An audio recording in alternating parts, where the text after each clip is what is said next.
Was up with the Chocolatiers, back with another video, and doing a bedroom review. I was actually about to go to bed, but the late night owl that I am, I decided that screw this noise because I just beat South Park Snow Day.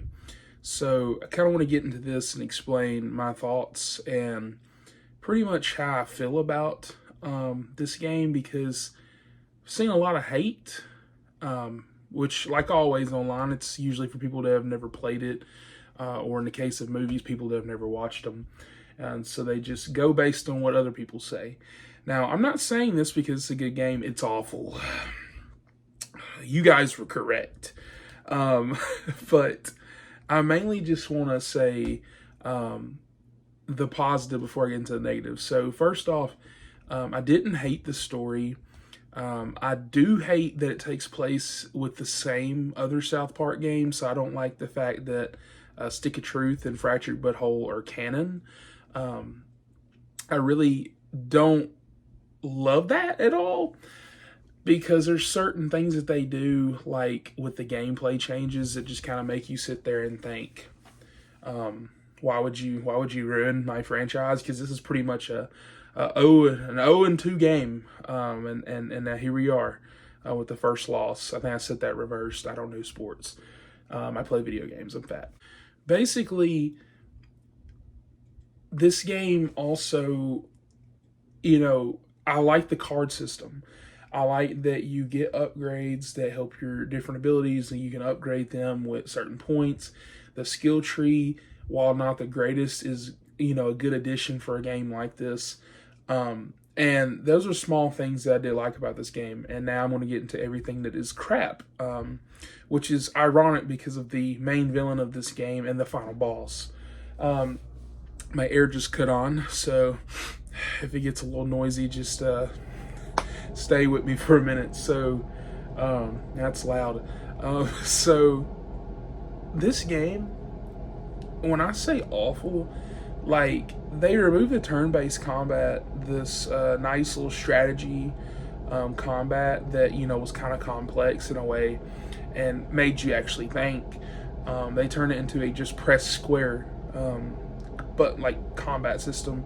Because you can't even really say it's a hack and slash, because at least hack and slashes have other buttons that you hit. But like, for the most part of this game, I kind of forgot that I had moves like a dodge and blocks and stuff like that, because literally it's not hard and you just press square and you win. Don't really just love the fact that the controls are also kind of dog crap too. So no lie, I had to remap my buttons. I don't think I've ever done this in a video game ever, outside of like maybe like a flying or something like that's inverted in like a game. But I had to completely remap the buttons. The fact that that is the second tab on there shows me that they know the control scheme sucks. So originally, I don't have a controller with me, but just bear with me. I'm going to try to remember the buttons. So square is attack. I was like, okay, cool, nice. Your two bumpers, that's like your ultimate ability. But sprinting is circle. And I looked like this when I saw that. I was like, that's weird. So as you're holding down circle, running with your character, because that's how you run everywhere, because there's a lot of running to do in this game. There's a lot of movement and stuff like that. That's also your dodge button. So, if you're running, you would have to stop running, then press dodge. That's okay.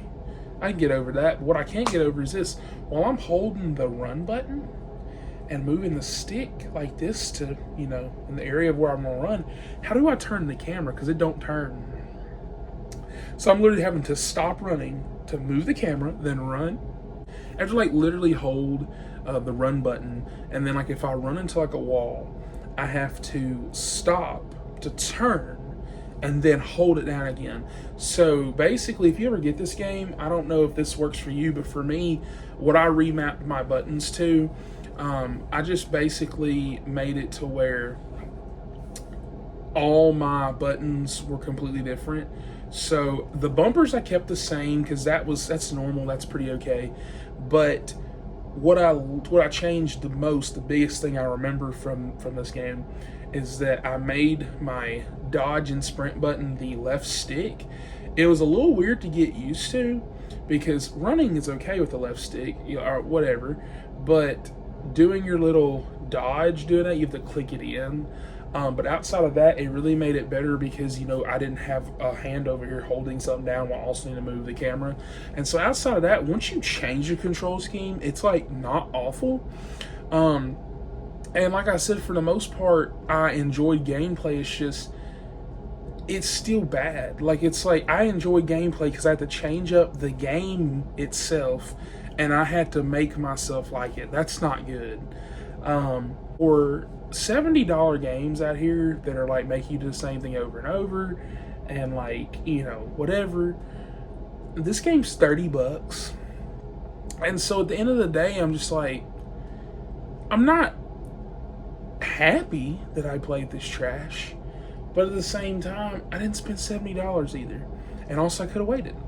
And so, the big draw for this game is that everybody can play online up to like 4 people, and I didn't do that because I couldn't convince anybody I knew to buy this game. That should have been the sign for me right there. But basically, it gives you like AI companions, and this game does something really weird outside of all this other bad crap. But I always say hello to Vin Diesel. Hello, Vin Diesel. And so it's just really weird because they're like it's like a roguelike. And I was like, what? I didn't realize this until there's a boss battle with Cartman. Because it gives you like 5 levels. This game's like really short. You probably beat it like 3 hours. I think that's how long it took me. Because of this boss battle. For whatever reason, even though the game wasn't hard, his boss battle wasn't hard, but he had like some kind of upgrade where he made everybody have bubbles on them. And like it was doing no damage. And I think I had like a sword and shield or something like that, or the axe. And I wasn't cutting it. And next thing I know, all my teammates were dead. He killed me. And so when I died, that was the first time I died in the game. I was like, man, I said, that's crazy. I was like, man, I died finally.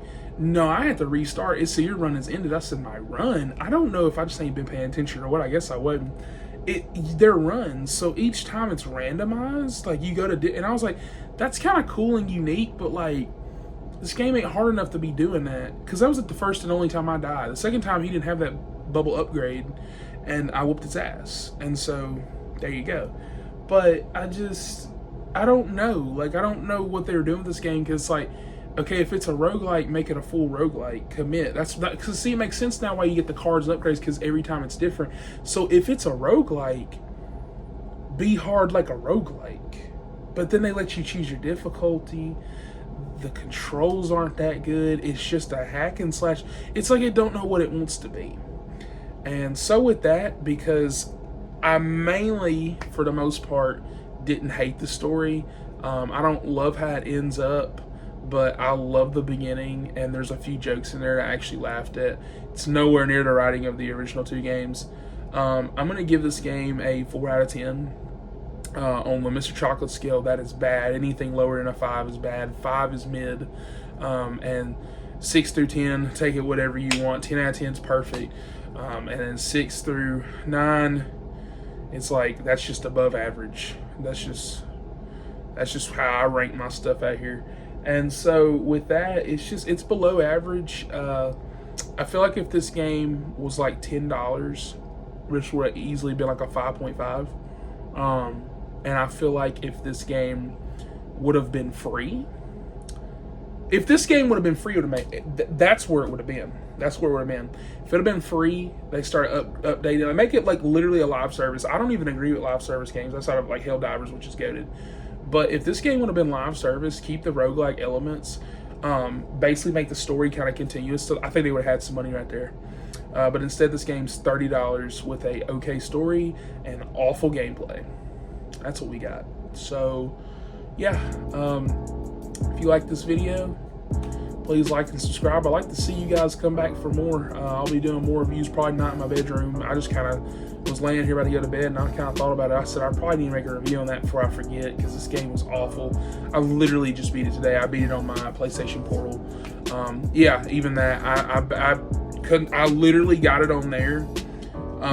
because I was playing it on my TV, and I was like, bro, I said this ain't even worth my time, so I'm gonna watch some in the background to beat this final level. And so yeah, I see you guys return, and with that, I'll catch you guys on the next one.